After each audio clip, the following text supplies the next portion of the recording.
Assalamualaikum warahmatullahi wabarakatuh dan salam sejahtera. Pernah tak kita rasa macam kita dah berusaha sehabis baik, tetapi pada masa yang sama kita tetap rasa seperti usaha kita itu tidak berguna? Ataupun ketika kita melihat orang lain berjaya dan ketika itulah kita mula memperlekehkan diri kita sendiri. Pergi ke taman memetik bunga disusun di tepi halaman. Jika hidup penuh tanya-tanya, buku ini adalah jalan jawapannya. Nama saya Alamah Sarah binti Muhammad Farid daripada Sekolah Menengah Kebangsaan Bandar Sarjana Utama 2. Hari ini, saya ingin membawa anda semua menjelajahi satu buku yang amat menarik di mata saya.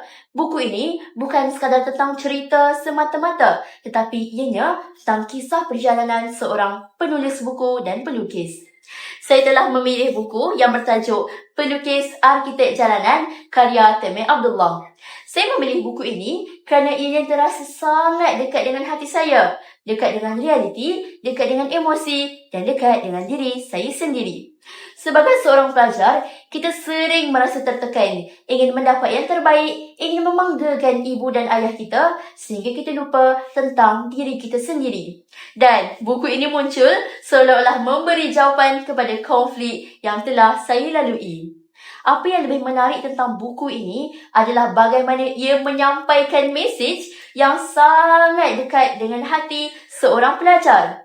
Kita sering ingin mendapat yang terbaik di hadapan mata semua orang.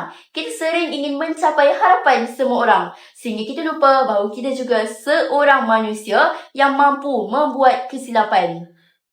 Dan buku ini seolah-olah ingin berkomunikasi dengan kita, memberitahu bahawa tidak apa untuk jatuh, tidak apa untuk perlahan. Kerana apa? Kerana kita sedang melalui satu proses. Buku Pelukis Arkitek Jalanan ini mengisahkan tentang seorang pemuda yang bergelut dengan dirinya sendiri. Jatuh, bangkit dan jatuh semula. Dia cuba untuk mencari arah, tetapi pada masa yang sama, setiap jalan yang diambilnya terasa semakin jauh dengan dirinya sendiri. Di dalam dunia yang penuh dengan tekanan dan perbandingan ini, pemuda ini mula hilang keyakinan diri dan yang paling menyakitkan, dia mula hilang dirinya sendiri. Namun, di situlah kekuatan karya ini. Ia tidak menjanjikan jalan yang mudah. Ia juga tidak menggambarkan kejayaan yang indah semata-mata. Sebaliknya, ia mengajar kita bahawa setiap kegagalan itu bukanlah satu kelemahan, tetapi proses untuk kita membina diri sendiri. Kadang-kadang, apa yang kita anggap sebagai jatuh sebenarnya adalah proses untuk kita mengenal diri kita dengan lebih mendalam. Dan tanpa kita sedar, kita juga sedang melalui perjalanan yang sama. Buku ini mengingatkan saya tentang satu perkara, bahawa setiap perkara buruk yang saya lalui sebenarnya sedang memandu saya untuk ke jalan yang lebih baik. Tidak semua perkara yang kita lalui sekarang perlu kita fahami secepatnya. Ada beberapa perkara yang hanya kita akan faham apabila kita benar-benar bersedia untuk menerimanya.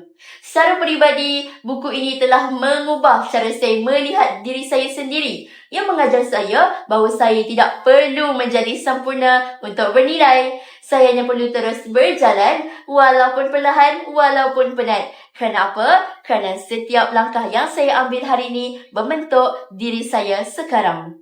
Pelukis Arkitek Jalanan bukan hanya tentang kisah seorang individu, tetapi ianya cerminan kisah kita semua. Kerana hakikatnya, kita semua sedang melukis perjalanan kita sendiri. Dan mungkin jalan itu tidak sempurna, tidak lurus dan tidak mudah. Tetapi itulah yang menjadikan ianya bermakna. Kerana setiap pilihan yang kita buat membentuk diri kita sekarang. Jadi, persoalannya, lukisan macam manakah yang kita sedang bina hari ini? Sekian, itu sahaja daripada saya. Wabillahi taufiq wal hidayah. Wassalamualaikum warahmatullahi wabarakatuh.